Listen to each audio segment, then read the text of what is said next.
Hello and welcome to today's video at Mastering YouTube. And today we're going to talk about when and how to ask users to hit that subscribe button. And this is a weird topic because when you listen to the professionals, you actually get a lot of different opinions. And they go a little bit something like this. Always ask people to subscribe at the beginning of your videos. That's when you got them, and that's when you're going to get your most subscribers. People know how to subscribe on their own, and they don't like being told what to do.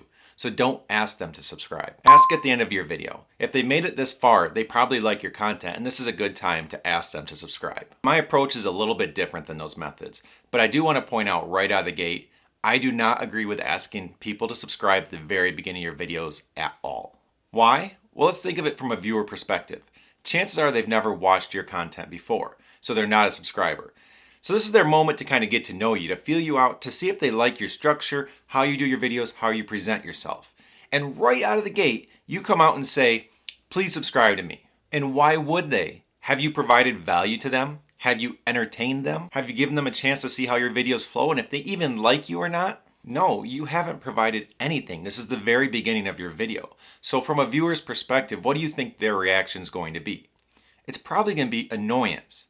And what they're probably thinking is, this is the first time I've ever watched one of your videos, I'm giving you a chance, and before you provided me anything, you're telling me to go do something. And in most cases, I think most viewers are actually going to end.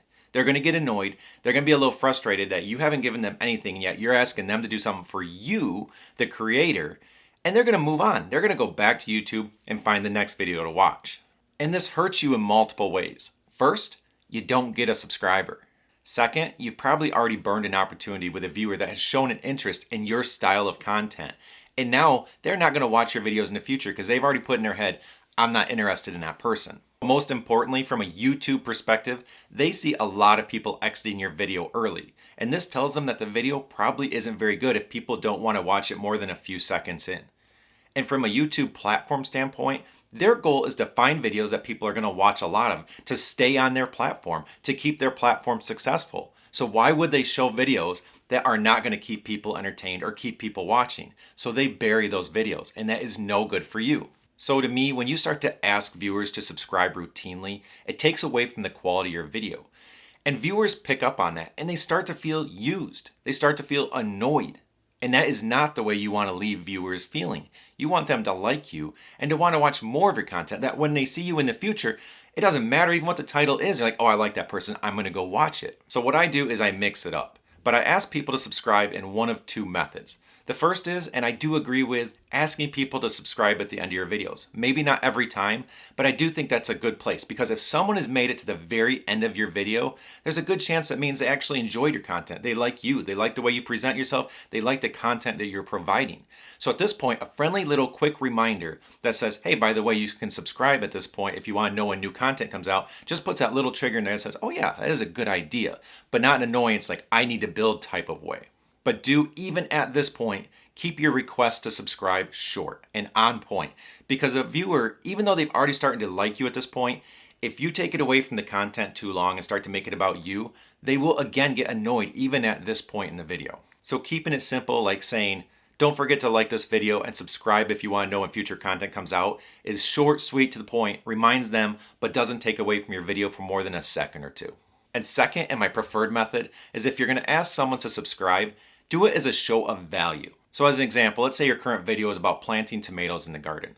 Instead of asking people to subscribe for the sake of subscribing, maybe you show a future video as a show of value. And what I mean by that is you might say something along the lines of, by the way, I have a video coming out about how to prune tomato plants. So if you want to know when that comes out, hit the subscribe button. And I like this for multiple reasons. And first is that it flows with your current content, that video you're on.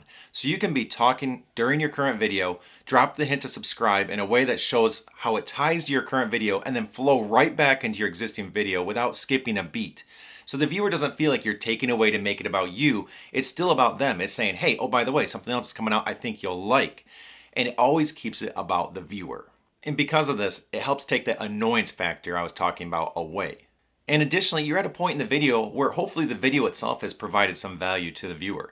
So on top of the value they've already received, you're now telling them that you have even more stuff coming that they're going to love. So it's kind of like a double win for them and gives them even more of a reason to subscribe, while again, keeping it about the viewer. And this also takes it away from that tactic you see in YouTube so often where the person pushes subscribing really hard because they're so dead set on growth. They want to accelerate their growth so bad. And again, it takes it away from, hey, I need to grow. I need you to subscribe so I can grow, to, hey, I think I can provide you some value. You might want to subscribe because I think you're going to find this interesting. And hopefully you see the value in this. And if you do, another skill you'll want to learn is the power of B-roll in videos. So if you'd like to learn about that, I do have another video coming up, so you should subscribe so you know when that comes out. A couple things to note. Make sure the video that you reference is related to your current video. So if you're talking about planting tomatoes in the garden, don't say, by the way, I have a video coming up about how to change the air filter in your car. The person's not going to be able to relate the two. They're not going to correlate them, which takes away your credibility when you say something like that. And as always, keep it short. People come to YouTube to learn something or to be entertained, and they don't like it when you stray away from that too long. So stay on point when you ask them to subscribe, and then get back to the content. And I really like this because it makes it about the viewer. And it's very important your content is made for the viewer and not for you. And a few other tips: mix it up. Don't ask for subscribers at the same point the same way every video. Nobody likes watching multiple videos from a creator and feeling like every video is the same format, the same template, the exact same things happen at the same points. You just put different things in between. It makes the video seem boring, predictable, and you start to pull away from that creator and moving on to other content. So mix it up. When it comes to asking people to subscribe at the end, sometimes do it, sometimes don't. If you put a video out and you're like, that's a really good one, or I really made good value in that one, ask for a subscriber. If it's a video that kind of went away from your normal style and it served a purpose, well then maybe don't in that one. And that way it allows you to change it up and viewers can tell that you're not always the same. And try to be personable. People can sniff it out when they see your video is about you, your growth, and your ways to make more money. They can really tell when it's more about you. But when you show the viewer that you care about them, that you want to help them, that you want to teach them, that you think you can provide value to them, and you make it about them, they appreciate that and they build a connection with you. And a lot of times those people end up subscribing on their own, which lets your channel grow naturally. And these subscribers are way more likely to stick around long term because they didn't just click the button because you kind of put in their head for a second. They said, I like this person. I want to know when they have new content coming out. And those are going to be your true subscribers that are going to help you grow and get to the levels that you want to get to. And last, don't get too caught up on subscriber numbers. I'm going to make a video about this, but to be honest with you, when it comes to gauging YouTube success, the subscriber count is really not that important. All right, until next time, keep learning, keep pursuing, and make your dreams a reality.